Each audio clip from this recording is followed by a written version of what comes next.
Hello everybody. Today these will be my guests for today's video, and starting from a quote from Kelley Blue Book from a survey they did.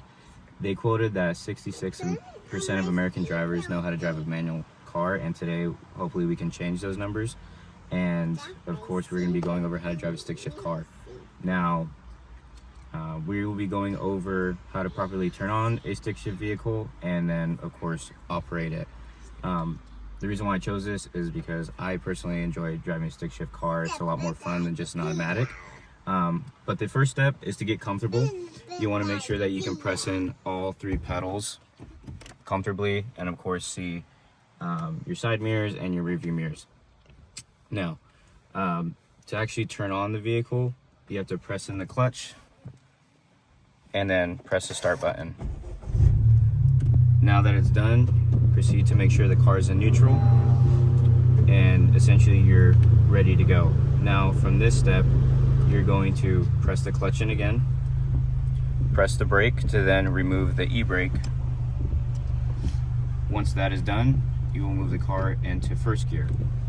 Now that the car is in first gear, you're almost ready to start moving, but before you can move, you need to take your foot off the brake and apply gas while also removing your foot from the clutch.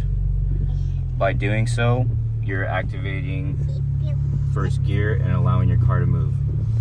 Now, once the car gets moving, you want to make sure to shift at 2800 RPMs so that the car isn't reaching too high of an RPM, but not too low of an RPM to where the car doesn't shift smoothly. Now, to continue throughout the rest of the gears, you apply the same method, and when it comes to decelerating, press your foot in the clutch, press the brake, and you can move down into a lower gear. Now, the benefits of driving a stick shift vehicle is awareness.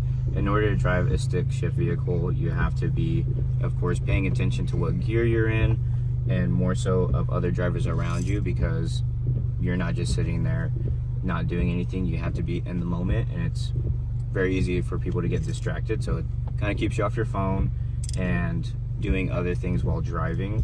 And also, it's just a life skill that's very important in case somebody does drive stick shift, or specific careers you have to drive manual vehicles, such as like truck drivers, they have to drive manual vehicles. But just having more control over the car, there's a lot of instances where I've avoided car crashes due to people's reckless driving, and I wouldn't have been able to do so as safely as if I wasn't in a manual transmission car.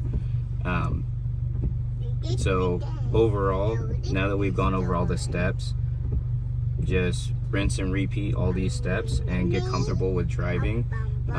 Adjust and make sure you feel right, of course, once it comes to driving the vehicle. Clutch in, press the start, remove the e-brake, and then of course doing the teeter-totter method so that you could then propel the car. And then today's quote for the closing will: grind it till you find it, which is a term we use when you can't find the gear. You kind of just force it in there, as beginner drivers mostly do. And these are my guests in the video.